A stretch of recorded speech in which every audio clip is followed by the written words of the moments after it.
देश के कई राज्य इस वक्त कुदरत के कहर से जूझ रहे हैं। पहाड़ से लेकर जमीन तक जल प्रलय नजर आ रहा है। बिहार के पूर्वी चंपारण और दरभंगा में बाढ़ ने तबाही मचाई। पूर्वी चंपारण में तो चौथी बार बाढ़ की विनाश लीला दिख रही। यूपी में 18 जिलों के 619 गांव बाढ़ से प्रभावित हैं। 148 गांव ऐसे हैं जिनका संपर्क मुख्य रास्ते से कट गया है। गोंडा और बहराइच में घाघरा नदी रौद्र रूप में है। वहीं राजस्थान के बारां में लोग पानी में समाये रास्ते को पार करने की जानलेवा जिद करते दिखे। पहाड़ों पर भी प्रलय जारी है। धारचूला में बादल फटने से कई घर जमींदोज हो गए हैं। कुछ लोग लापता हैं। देहरादून में मौसम विभाग ने बारिश को लेकर ऑरेंज अलर्ट जारी किया। ये 4 तस्वीरें 4 अलग अलग राज्यों की जहां पर बाढ़ से बुरे हालात हैं।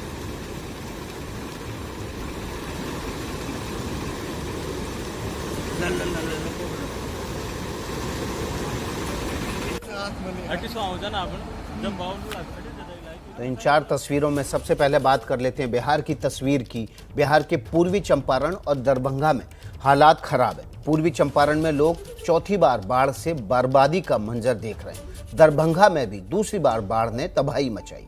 लेकिन जो हाल पूर्वी चंपारण और दरभंगा का है, कुछ वैसा ही हाल वैशाली का भी। देखिए संवाददाता निधि श्री झा की ये रिपोर्ट। मैं इस वक्त वैशाली जिले में हूँ। भगवानपुर प्रखंड है और हरिवंशपुर गांव है। पहले आपको पीछे की स्थिति दिखा दे। ये पूरा का पूरा हिस्सा पानी में है और ये चापाकल है। क्योंकि मैं अभी थोड़ी ऊंचे जगह पर हूँ, इसलिए मेरे लिए आप तक बात कर पाना बिना पानी में खड़े हुए आसान हो रहा है। लेकिन चापाकल की स्थिति देख सकती हैं। अच्छा, दूसरी स्थिति क्या है यहाँ पर? आसपास में जिन लोगों के घर है, इनके घरों में क्या हालात है ये देखिए जरा। अब ऐसे में भला कोई कैसे रहेगा? पूरे घर में पानी है, पूरा का पूरा पानी। और पिछले लगभग 10 दिन से ऐसी स्थिति है कि पूरे घर में पानी है और लोगों के पास रहने के लिए नहीं है, कुछ खाने के लिए नहीं है। खाने के नाम पर क्या है? तो ये सामने आपको महिला दिख रही है, हेमंता देवी। मैंने पूछा क्या खाती हैं, तो इन्होंने इस तसले में ये घोंघा दिखाया है मुझे। ये उपाय है इनके पास खाने के लिए। एक चूल्हा मुझे दिख रहा है यहाँ पर। अब इस चूल्हे को अगर आप देखेंगे, आसपास के इलाके में जितनी महिलाएं हैं वो इसी चूल्हे पे खाना खाती हैं। लेकिन इस तवा को आप देख लीजिए, इस पे खाना बन पाएगा क्या? माचिस जो है वो पूरा खराब हो चुका है। तो ये स्थिति है इस आसपास में। अच्छा, दूसरा घर मैं आपको दिखा दूं एक बार। इस घर में भी वही स्थिति है। चूंकि सामान निकाल के कहाँ जाएंगी, सड़क पर पानी है, घर में भी पानी है। और ये इधर आइए तो जरा, क्या नाम है आपका? आरती कुमारी। तो सड़क पे क्यों नहीं रह रही है? पानी है पूरा। पानी हाँ? कहाँ है? अच्छा, सड़कों पर आपको स्थिति मैं जरा दिखा दूं। प्रशासन को लग रहा होगा कि यहाँ पर पूरी तैयारियां हो चुकी हैं। जरा कैमरा पर्सन विशाल राय मेरी तस्वीर दिखाएंगे। ये सड़क है और मुख्य सड़क पर पानी है। और आगे देखिए, चूंकि चचरी का एक थोड़ा सा बड़ा पुल इन लोगों ने, पुल भी नहीं है, चचरी का एक पटरी जो है वो इन लोगों ने बनाया है, ग्रामीणों ने अपने थोड़े बहुत पैसे जुटाकर। और इसी से यहाँ से आगे जाने का रास्ता है, क्योंकि सड़क जो है वो तकरीबन नीचे 10 फीट गड्ढा है। लिहाजा यहाँ से कोई आदमी आसानी से पार नहीं कर सकता है। ये स्थिति है इस आसपास में। और इस तरफ की स्थिति जरा दिखाइए, पूरा ही पानी है। मतलब इंसान जाए तो जाए कहाँ? बिहार से जो तस्वीरें सामने आ रही हैं उससे साफ है कि लोगों की इस बेबसी के लिए सिर्फ प्रकृति जिम्मेदार नहीं है। जहां तक नजर जा रही है, सिर्फ पानी ही पानी नजर आ रहा है। खेत खलिहान सब पानी में समाये हुए नजर आ रहे हैं। नदी के ओर छोर का पता लग पाना मुश्किल है। साल में चौथी बार पानी का तांडव झेल रहे पूर्वी चंपारण जिले में आजकल चारों तरफ कुछ ऐसा ही मंजर नजर आ रहा है। सड़कें पानी में डूबी हुई हैं, फसलें बाढ़ के पानी में डुबकी लगा रही हैं। खेत में खड़े शख्स को देखिए, खेतों में कमर से ज्यादा पानी भर चुका है। एक हफ्ते से हो रही बारिश की वजह से सिकरहना, बागमती और लाल बकिया नदी एक बार फिर कहर बरपा रही है। दर्जनों गाँव को एक बार फिर पानी ने जकड़ लिया है। फसलें तबाह हो गई हैं। आएगा ऊपर से आएगा तब ना हम लोग देंगे। यही तो बात कहकर हम लोग को हटा दिया जाता है। कौन सा नदी है? ये बागमती है, बकिया और बागमती दोनों है। ये रोड जो सड़क है कहाँ कहाँ तक जाती है? ये शिवर तक जाके मिलती है, ढाका से शिवर मिलती है। कब से ठप है? ये जब बाढ़ आती है तो ठप हो जाता है। बरसात में पूरे ठप है, समझिए। बाढ़ से ग्रामीण इलाकों का तो बारिश से शहरी इलाकों का हाल बुरा है।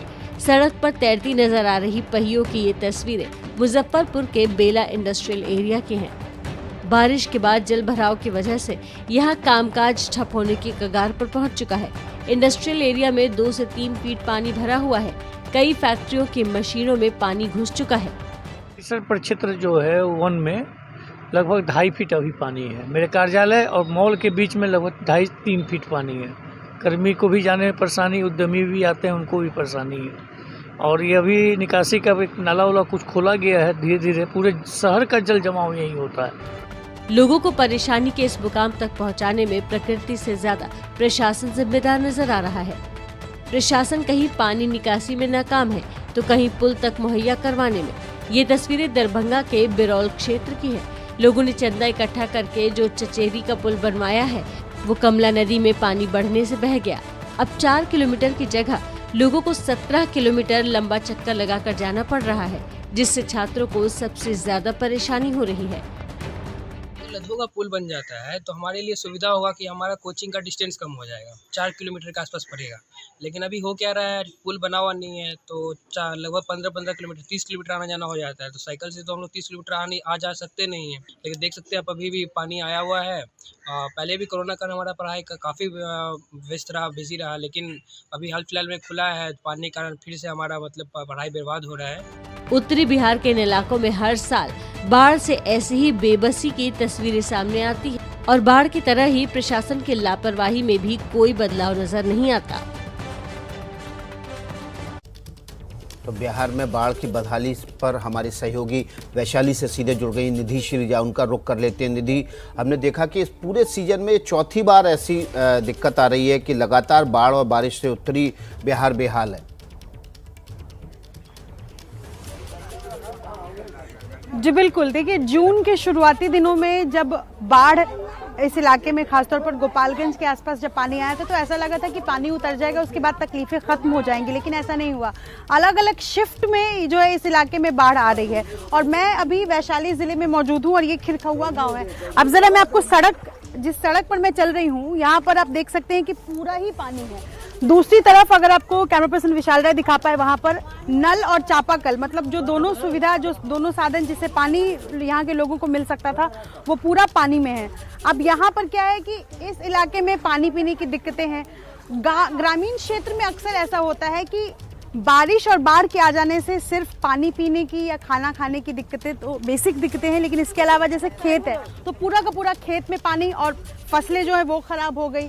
मवेशियों को खाना कहाँ से खिलाएं, उनको चारा कहाँ से दे, तो वो भी पूरा पानी में है। इस वक्त जो आप तस्वीर देख रहे हैं इस इलाके में पूरा खेत हुआ करता है, लेकिन सिर्फ पानी आपको नजर आ रहा होगा। जिन लोगों के घर पानी की जद में है उन लोगों ने अपना घर छोड़ दिया है और किसी सुरक्षित जगह पर आ गए हैं या पड़ोसी के घर में इन दिनों रह रहे हैं। और ये सभी महिलाएं जब मैं यहाँ पहुंची हूँ तो मुझसे मिलने के लिए पहुंची, क्योंकि इन्हें लग रहा है कि हम कुछ राशन या कुछ राहत लेकर इनके सामने आए। जब मैं इधर आ रही थी तो मैंने कुछ तस्वीरें देखी हैं विकास, अगर मैं आपको दिखा सकूं। जी। यहाँ पर एक महिला मुझे दिखी है जो आलू इनके पास है, और ये आलू चूंकि इनका पूरा पानी में खराब हो गया था इसलिए ये अभी आलू चुन रही हैं। यही एक, अब इस आलू का हट जाओ तो बेटा थोड़ा सा, ये देखिए, अगर आपको मेरे कैमरा पर्सन दिखा सकते हैं, ये आलू पूरा सड़ चुका है, पूरा सड़ गया है। पूरा सड़ गया, दह गया सारा, छान के लाई हैं। हाँ, छान के लाई है। तो ये तो गेहूं चावल सब खराब हो गया, गेहूं चावल सब तो खाना पीने का आप कहाँ से खरीदेंगी? कहाँ से खरीदे, एगो पैसा ना है, सरकार हमरा से कथी मदद करे थे, एक व्यवस्था नहीं रखते, घर भी ना है, पन्नी भी ना है जो पन्नी ताने के हमसे रह, कुछो के व्यवस्था नहीं। मर रही है भूखे पियासे, लड़का से तबियत खराब है, सब दूध धस गया लेके, पानी में हेलते हेलते लड़का के बुखार लागल है। हाँ, इलाज के पैसा भी ना मिलता है, इलाज करा बच्चा सब, लड़का सब मर रहा। इस आलू से बदबू आ रही है। जब मैं यहाँ बैठी हूँ, आप सोचिए कि एक परिवार इसी आलू को लगभग 1 साल चलाएगा, क्योंकि इन्होंने जो थोड़ा बहुत सामान, जो राशन का सामान बचाया था वो पूरा सड़ गया है, ये पूरा सड़ चुका है।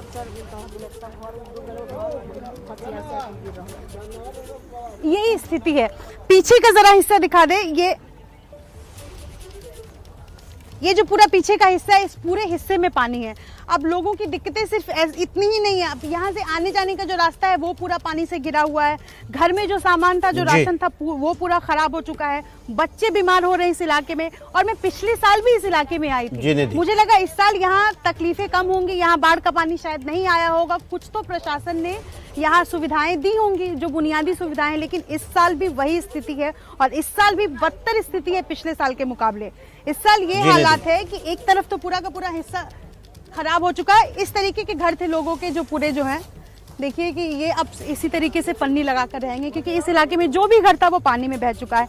यही स्थिति है। इस वैशाली जिला जो है वो इस बार जो बाढ़ आई है, इस बार जो बारिश लगातार हो रही है, उससे सबसे ज्यादा प्रभावित जो है वो फिलहाल दिखाई दे रहा है। जी निधि, आप ग्राउंड जीरो से निधि हमें हमारी संवाददाता रिपोर्ट दिखा रही थी किस तरह से बाढ़ और बारिश के बाद वैशाली में बुरे हालात हैं और प्रशासन वहां से नदारत है। बहुत बहुत शुक्रिया निधि आपका। यूपी का रुख कर लेते हैं। यूपी में बाढ़ बारिश ने एक बार फिर से जोरदार दस्तक दे दी है। कुछ जिलों में तो हो रही बारिश और नदियों के बढ़ते जलस्तर से परेशानी बहुत ज़्यादा है। खतरे के निशान को पार कर चुकी नदियों की वजह से यूपी में बाढ़ से कैसे हालात हैं, इस रिपोर्ट में देखिए।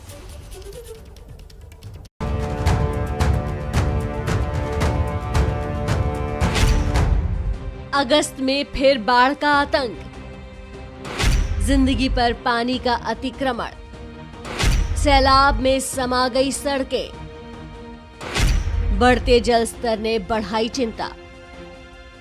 अगस्त का महीना खत्म होते होते यूपी में बाढ़ ने एक बार फिर एंट्री मार दी है। पैर पसारती नदियों के प्रसार से पहले ये तस्वीरें देख लीजिए। अंडरपास में फंसी बस आधी डूबी हुई है। बस की हेडलाइट के नीचे का हिस्सा नजर नहीं आ रहा है। बस के पास खड़े एक शख्स से पानी की गहराई का ठीक से अंदाजा लग रहा है। बस में सवार लोग मदद की उम्मीद में खिड़की से झांक रहे हैं। आखिरकार प्रशासन की तरफ से मदद पहुंचती है। पहले बस को जेसीबी से धक्का लगाया जाता है और फिर रस्सी से बांधकर बाहर निकाला जाता है। ये सुबह पानी भरा तो अंडरपास में पानी बरस रहा था, अंडरपास में भर गया था। हम लोग दोनों तरफ खड़े हुए थे, लोग बराबर बता रहे थे गाड़ी ना ले जाओ, लेकिन ये बात नहीं माने और कह रहे थे निकल जाएगी। फिर गाड़ी उस पर फंस गई। फिर हम लोगों ने पूरी नगर पालिका की टीम, सफाई नायक मुस्तहसन के साथ में नगर पालिका की टीम बुला के और जेसीबी मशीन से बुला के नीचे बाहर निकलवाया। बस की तरह ही एक बोलेरो कार सवार को भी पानी की गहराई का अंदाजा नहीं लगा। प्रशासन ने बोलेरो को भी जेसीबी की मदद से बाहर निकाला। तस्वीरें यूपी के इटावा जिले की हैं, जहां लगातार बारिश से सिविल लाइंस इलाके में 2 बस और 1 बोलेरो अंडरपास में फंस गई, जिसे करीब 1 घंटे की मशक्कत के बाद बाहर निकाला जा सका। नदियों के बढ़ते जलस्तर ने यूपी में एक बार फिर परेशानी बढ़ा दी है। देखिए घाघरा नदी किस रफ्तार से किनारों को निगलती जा रही है। गंगा से लेकर घाघरा नदी तक इन दिनों उफान पर है। गोंडा में घाघरा खतरे के निशान से 34 सेंटीमीटर यानी 1 फीट से भी ज्यादा ऊपर बह रही है, जिसका नतीजा ये हुआ कि सैकड़ों एकड़ में लगी धान और गन्ने की फसल बाढ़ के पानी की भेंट चढ़ गए। ठिकाना है नहीं, शाम को जल काटी, कुछ बीमार है जा, कुछ हुआ तो यहाँ कोई सहायता है नहीं भैया। कोनो दरिया में कोनो जाए डगर नहीं सुझाव थी कि कौन मर जाए, कहाँ जाए दवाई तो करावे, कहाँ खाने का रहने का कौन ठिकाना है नहीं। बहराइच जिले में तो और बुरा हाल है। गांव के बीच से घाघरा का पानी बह रहा है। सारे रास्ते पानी में समाये हुए हैं। लोगों के लिए नाव ही एकमात्र आखिरी सहारा है। बहराइच में करीब 2 दर्जन गांव बाढ़ में डूबे हैं। लोग अपने मवेशियों के साथ सरकारी स्कूल और पंचायत भवन का रुख कर रहे हैं। यहाँ पे पहली बार 12 साल के बाद इतनी बारिश की वजह से यहाँ गांव वालों की आपत्ति हो रही है। यहाँ काफ़ी आदमी का नुकसान पहुँचा है। खेती बाढ़ के कारण खेती सारी बुड़ चुकी है। ये पानी बढ़ रहा है कि कम हो रहा है? बहुत ज़्यादा ही बढ़ रहा है। घाघरा की तरह ताप्ती नदी भी रौद्र रूप धारण किए है। सिद्धार्थनगर जिले के सैकड़ों गांव और हजारों बीघे में लगी फसल राप्ती की भेंट चढ़ चुके हैं। कई गांवों का जिला मुख्यालय से संपर्क पूरी तरह खत्म हो चुका है। बाढ़ के पानी ने घर आंगन में घुसपैठ कर ली है। यूपी में बाढ़ की दूसरी लहर की बात करें तो 18 जिलों के करीब 620 गांव बाढ़ प्रभावित हैं। सरकारी आंकड़े के मुताबिक 148 गांव का सड़क संपर्क कट गया है। एसडीआरएफ, पीएसी के साथ साथ एनडीआरएफ की तैनाती भी की गई है। नदियों के बढ़ते जलस्तर ने लोगों के माथे पर परेशानी की लकीर गहरी कर दी है। विकास, देखिए यूपी में 18 ऐसे ज़िले हैं जहां पे करीब 650 के आसपास गांव प्रभावित हुए हैं। और अगर इन ज़िलों की बात करें तो पूर्वांचल का एक बड़ा हिस्सा प्रभावित हुआ है। तस्वीरें देखिए, ये बाराबंकी है और ये हेतमापुर गांव है जो रामनगर तहसील में आता है। और अगर पूरे यूपी की बात करें तो कुछ दिन पहले जब एमपी और राजस्थान में बहुत ज़्यादा बारिश हुई थी, तब यमुना और उसकी वजह से गंगा में उफान आया था और प्रयागराज से लेकर वाराणसी वाला पूरा इलाका प्रभावित हुआ था। वहाँ अब हालात ठीक हैं, लेकिन अब नेपाल के पानी और यूपी में हो रही बारिश की वजह से जो बाराबंकी से लेकर के गोंडा, बलरामपुर, महाराजगंज, सिद्धार्थनगर, गोरखपुर, बस्ती, बलिया, इस तरह के जो ज़िले हैं, यहाँ पर घाघरा, शारदा और राप्ती जैसी नदियाँ उफान पर हैं। कुल 13 ऐसी नदियाँ हैं जिन नदियों में उफान है और करीब 625 के आसपास गांव प्रभावित हुए हैं। सरकारी व्यवस्था की बात करें तो सरकार ने एनडीआरएफ, एसडीआरएफ के अलावा पीएसी को भी लगाया है। मैं भी जहां मौजूद हूं, ये पीएसी की बोट है ताकि लोगों को रेस्क्यू किया जा सके। अगर इमरजेंसी कंडीशन आती है तो जवान उनकी मदद के लिए आगे आए और लोगों की मदद के लिए प्राइवेट नाव लगाई गई है ताकि आवाजाही हो सके। 150 के आसपास ऐसे गांव हैं जिनका संपर्क सड़क से कट गया है, जिसकी वजह से वहां पर सिर्फ और सिर्फ व्यवस्था नाव की है जिससे लोग आ जा सकते हैं। तो राहत पहुँचाने का काम भी सरकार की तरफ से किया जा रहा है और साथ ही लोगों की आवाजाही प्रभावित ना हो, इसके लिए नावों की व्यवस्था की गई है। रेस्क्यू के लिए ये पैरामिलिट्री, जिसमें एसडीआरएफ, एनडीआरएफ और पीएसी लगी हुई है। तो हालात लगातार इसलिए बिगड़ रहे हैं क्योंकि यूपी में जो पूर्वांचल का हिस्सा है वहाँ बीते कई दिनों से बार बार बारिश हो रही है और हर दिन जो होने वाली बारिश है उसकी वजह से दिक्कत है। ज़रा इस बांध को देखिए। बिल्कुल रणवीर, आप जो तस्वीरें दे रहे हैं, भेज रहे हैं, सीधे ये लाइव तस्वीरें हैं। आप देख सकते हैं कि हालात किस तरह से बुरे हो चुके हैं। बाढ़ की वजह से लोगों का घरों से निकलना मुश्किल हो गया है। घरों में भी एक एक मंजिल तक पानी भरा हुआ है।